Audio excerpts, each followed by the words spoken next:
eu tô com esse livro aqui, da Fernanda Bittar, da editora Paratexto, também da Fernanda. A editora Paratexto da Fernanda Vizian, e a autora desse livro é a Fernanda Bittar. É uma continuação do outro livro chamado Contos do Avesso. Mas tá bom, não é uma continuação de história nem de nada, eu acho que é uma continuação de ideia, você entendeu? Uma coisa assim mais conceitual, né? Ela continua o conceito de contos, né? Ela não continua uma narrativa, mas é Contos do Imprevisto agora, né? Capa muito bonita, ó, cores legais pra caramba. Contos do Imprevisto. O trabalho da Fernanda Vizian, lá da editora Paratexto, é muito legal mesmo. Mas eu não vou me ater só a essas questões estéticas. São muito maravilhosas. A diagramação também é muito legal. Ela separa os contos com uma página inteira colorida. E ela coloca ali uma frasezinha, um trecho, né? Bom, como eu não sou aquele cara assim que faz aquelas coisas muito padronizadas, aqui é a foto da Fernanda. Oh, foto legal pra caramba. Também gosto de foto preto e branco. Então, aí o grande lance aqui é o seguinte, eu vou ler, eu demorei muito para ler, porque eu queria meio que esquecer as coisas que eu li. Eu li ano passado, isso no meio do ano passado, ela mandou o livro para mim, não o livro físico, assim, ela me mandou o texto, né, eu li, eu escrevi o prefácio, né, do livro, então eu tinha, assim, que conhecer algumas coisas, eu li, né, não li para analisar nem nada, eu li só para me divertir mesmo, porque eu acho que o objetivo desse livro aqui é esse, é diversão e tal. É lógico que a gente pode aprofundar, fazer uma reflexão e tal. Mas o problema é que eu ficava meio dividido. Eu falei assim, caramba, se eu ler tudo para valer e mergulhar na leitura e etc., quando o livro vier para eu fazer o vídeo, talvez não tenha a mesma situação de impacto ou realmente eu ter uma reação honesta, né, da leitura, que é a intenção desses vídeos aqui. Então eu vou abrir aqui meio no aleatório. Como ele é dividido por cores aqui, né? Achei aqui, ó. A Mania. Então eu vou ler esse texto aqui. Ai, mostra direito, né? A Mania. Na página anterior está escrito: mas a promessa não paga o perseguia implacavelmente. Revirava seus sonhos mais íntimos. Atormentava seus gestos cotidianos e banais. Que promessa é essa? Vocês lembram, né? No outro canal, eu fazia uns reacts assim, lia e tal. Eu não sou aquele booktuber tradicional, nem nada. A minha ideia sempre foi divulgar literatura, mas de um jeito assim, não muito convencional. Porque para seguir receita, eu nunca fui muito bom. Então vamos ler aqui. E a receita que eu criei é ler e comentar, né? Eu tô ficando velho, tá difícil de ler, gente. Tem que tirar o óculos, né? Vamos lá, A Mania. Adamasteu, pare de coçar o ouvido. Ele cresceu ouvindo isso. Fazia tantos anos que ele ouvia a mãe, o pai, a avó, o tio e a irmã falarem isso que ele podia resumir toda a sua vida a essa frase. Ele deixava a unha do mindinho crescer e lixava para que ela ficasse pontudinha. Aí ele enfiava o dedo no ouvido e coçava. Primeiro devagar, depois com mais força. Espera, deixa eu fazer um comentário, que é a visão que eu tive. E eu tenho as unhas da mão direita compridas, né? Muita gente me pergunta, mas por que você deixa a unha crescer? Eu falei, não, eu toco violão clássico e tal. Aí eu uso a unha, tem um jeito certo de lixar e tal. Muita gente põe unha postiça para tocar. Eu, graças a Deus, tenho uma unha boa, consigo tocar violão clássico com a unha sem precisar ter muitos cuidados, assim. E por que eu tô comentando isso? Uma vez um cara me falou, Guto, por que você tem essas unhas compridas aí? Você tem que deixar só uma unha crescer para você coçar o ouvido. Será que esse cara que me disse isso é o Adamasteu? Nossa, eu achei tão nojento quando o cara falou isso pra mim, sabe? Eu era criança, assim, tinha uns 14, 15 anos. Eu falei, ô moleque, por que você tem essas unhas compridas? Tem que ter uma unha só, deixa uma unha só crescer pra você coçar o ouvido. Justamente essa, do mínimo, do mindinho. Também não gosto de chamar de mindinho, sempre chamei de mínimo. Vamos lá, vamos para a descrição aqui de como o Adamasteu trabalha. Primeiro devagar, depois com mais força. Ele escolhia um lugar tranquilo, interrupções atrapalhavam o momento de êxtase total. Fechava os olhos e se deleitava com o prazer que esse gesto provocava nele. Podia ficar horas alheio ao mundo, coçando o ouvido com o mindinho. Mas essa mania, que parecia ser inofensiva e despretensiosa, transformou-se num verdadeiro problema na vida de Adamasteu. Essa coçadinha inocente provocava nojo e ojeriza nas pessoas. Já me provocou, né, cara? Nem precisei imaginar muita coisa. A Fernanda escreve muito bem, né? Ela descreve as coisas com uma clareza.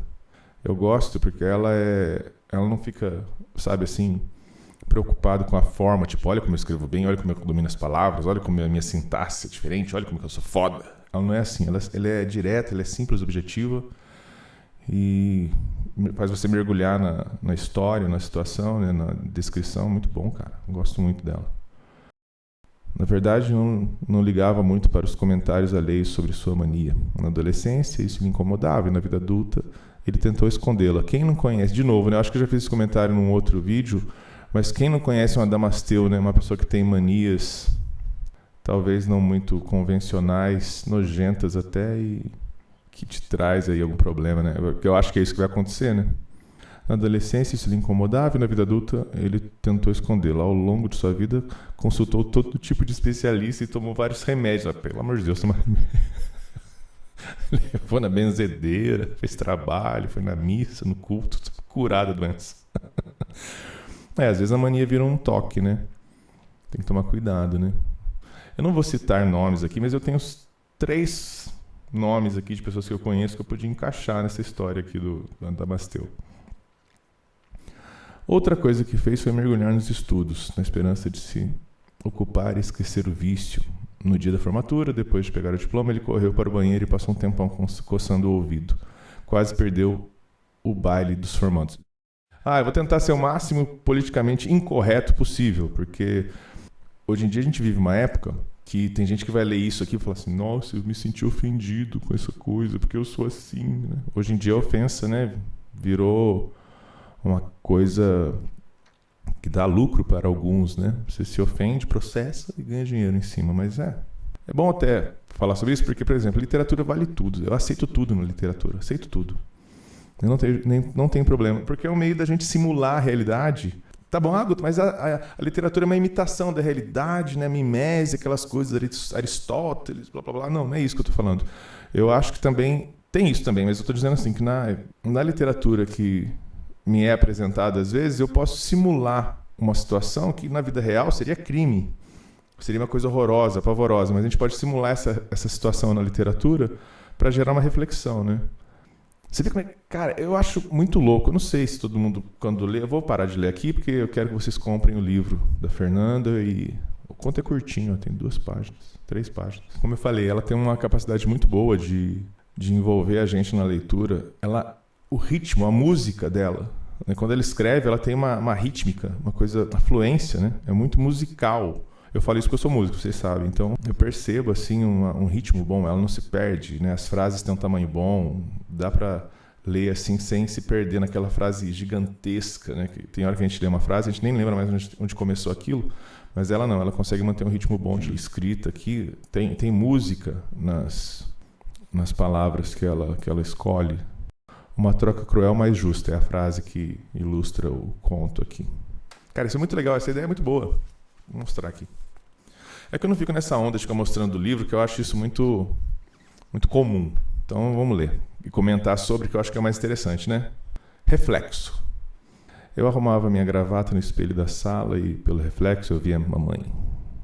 Ela tentava almoçar, as mãos trêmulas, magras, ossudas e com veias azuis estufadas. A comida caía do garfo antes de chegar na boca. Quando a campainha tocou, eu retirei o prato e joguei a comida no lixo. Neste exato momento, nossos olhos se cruzaram. O seu rosto se contorceu numa careta de dor. Ela balbuciou algumas palavras incompreensíveis. Abri a porta para a enfermeira e, com um sorriso, disse: mamãe acabou de almoçar muito bem. Não precisa alimentá-la. Quando eu chegar, dou o jantar. Bom, não sei se por causa da minha maneira de ler, ou por causa da cena, eu entendo isso como um conto de terror, um conto de horror, e que no final essa pessoa vai matar a própria mãe, mas não. É que a gente fica fazendo suposições, né?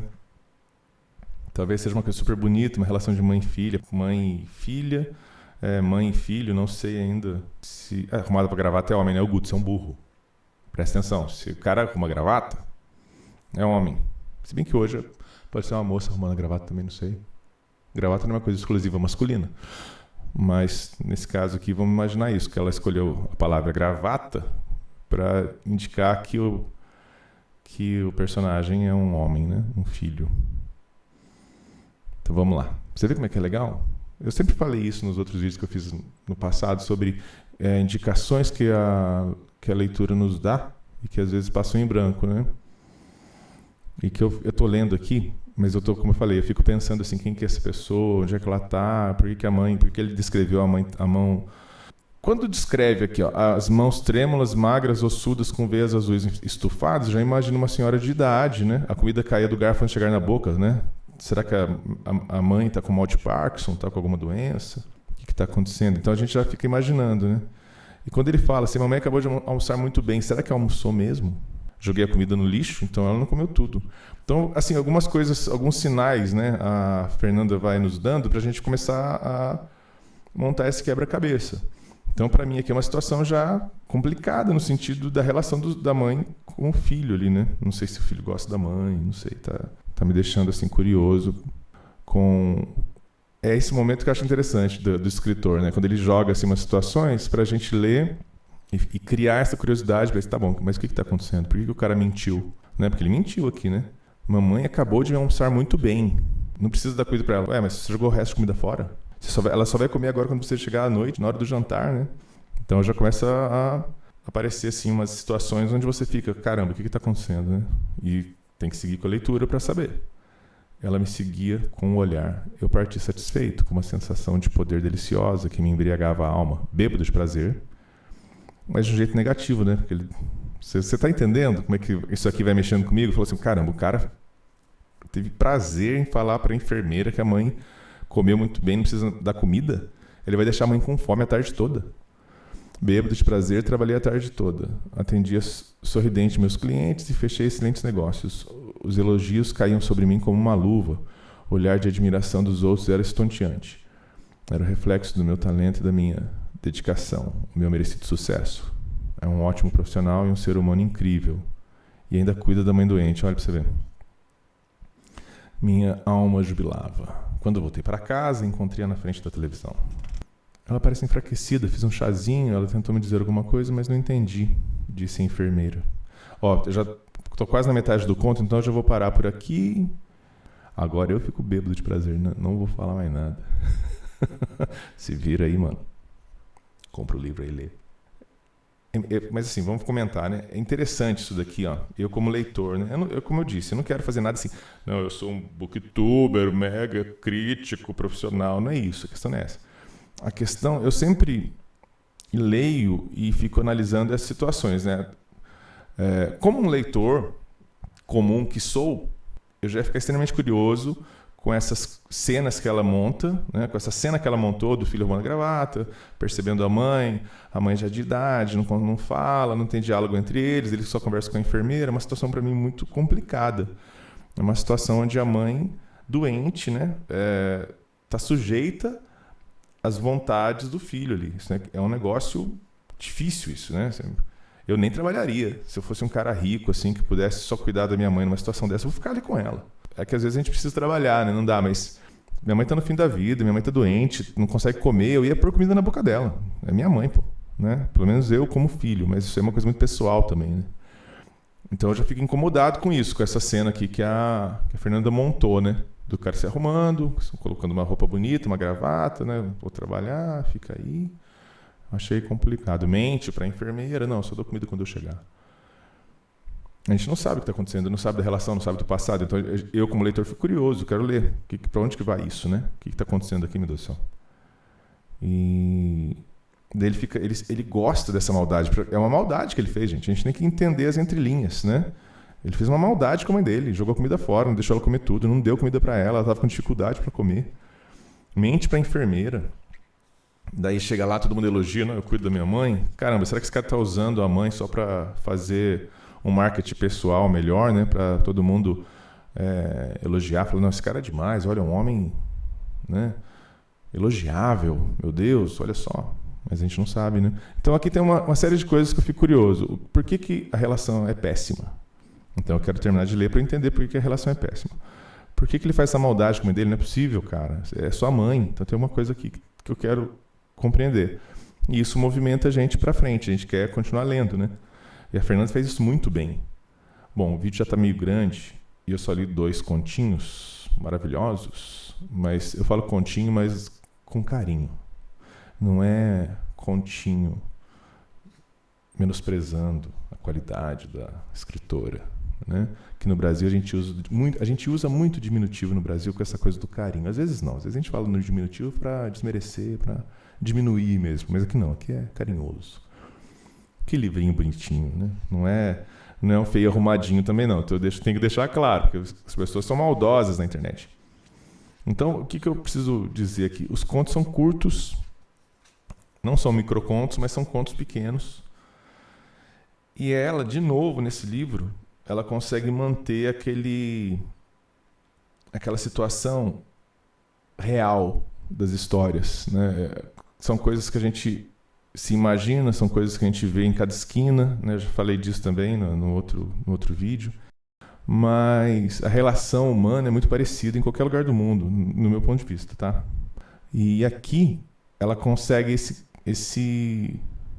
manter essa atmosfera humana, que é meio rodriguiana, né? Nelson Rodrigues, que é meio Fernanda Bittar, né? Porque o outro livro dela é na mesma pegada. Eu fico pensando nessa questão da velocidade das coisas hoje em dia. Então, quando o conto é muito longo, às vezes a pessoa lê um pedaço, larga, vai ler outro dia e perde o impacto, né? Unidade de efeito, né? O nome disso. Edgar Allan Poe que deu esse nome, né?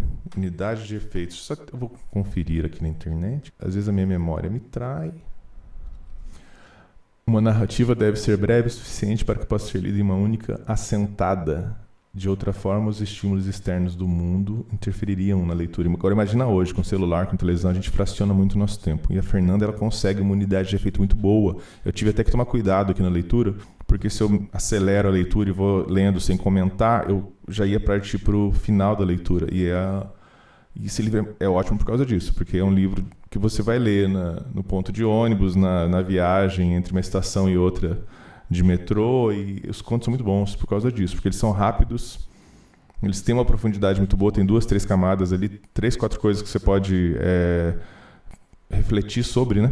Essa relação, esse conto, por exemplo, é reflexo da relação mãe e filho, é uma coisa universal demais, que todo mundo tem mãe, né? Um negócio muito universal, uma coisa que vai te prender, uma coisa que vai mexer com você, que você vai... Talvez você leia e fique com ódio do cara, ou não. Talvez você tenha uma mãe horrorosa que você fala faria a mesma coisa. E eu não terminei de ler de propósito para você ir atrás da leitura. E a Fernanda é muito boa por causa disso. Eu acho muito difícil fazer o que ela faz, de conseguir resumir tanta coisa em 3 páginas. Assim, muito bom mesmo. Ficar tecendo elogios aqui, a minha amiga, parece uma coisa assim, sei lá, falsa. Mas não, é de verdade. Se eu achasse... Como eu estou lendo aqui, faz muito tempo que eu li algumas coisas, não tudo, porque eu queria manter essa honestidade. Eu estou lendo isso aqui para mim como se fosse a primeira vez. Então, a minha reação... Vocês iriam ver. Eu não consigo disfarçar, porque está sendo gravado, né? Estou lendo aqui e falando. Então, se eu achasse ruim, eu ia falar, nossa, que nada a ver. Eu não consigo. Me escapa. A reação escapa. É até perigoso pedir para eu fazer uma análise lendo assim e filmar isso aqui. Muito perigoso. E ela manteve o mesmo... Sabe aquela coisa do filme 2? Você assiste Star Wars, você fala, nossa, que maravilha. Aí você vai ver o Império Contra-Ataque, você fala, nossa, que maravilha. Só Star Wars conseguiu isso. Tem filme que você assiste e fala, meu Deus, que filme bom. Você vai ver o 2 e fala, não é a mesma coisa. E às vezes no filme 2, ou no livro 2, né, ou no disco 2, a banda, o escritor, o cineasta, ele exagera, né? Hollywood tem muito disso, de exagerar. O filme 2 tem que ser mais Velozes e mais Furiosos. O filme 2 tem que ter mais sangue. O filme 2 tem que ter mais explosão. E a banda... a gente fez uma balada romântica. Vamos fazer mais 2 baladas românticas. Vamos encher de balada esse disco. Tem que ser mais pesado, mais rápido, mais agressivo. E a escritora às vezes comete também o mesmo erro, porque é difícil você acertar a dose. Não, é difícil você, no segundo momento, repetir uma coisa que deu certo. Porque, a não ser que você tenha muito conhecimento daquilo. Eu acho que ela consegue fazer o segundo livro. Eu já li outros livros dela, né? Esse aqui não é o segundo livro que eu leio. É o segundo livro dessa série de contos. Mas é difícil você repetir. É difícil repetir uma fórmula de sucesso, como ela conseguiu aqui, sem cometer esses erros. Ela, de exagero, né? Ela não comete esses erros. Eu acho muito bom. E é isso, gente. Eu tô meio sem prática, né, de fazer vídeos assim. Não sei se esse vai ficar muito longo, mas ok. O negócio é divulgar a literatura, né, que é o objetivo desse canal. Novo, nerd, fora da bolha. E eu sempre vou falar de livros aqui, não muito convencionais. E ela é ótima. E comprem o livro. Beleza? Falou, tchau, tchau.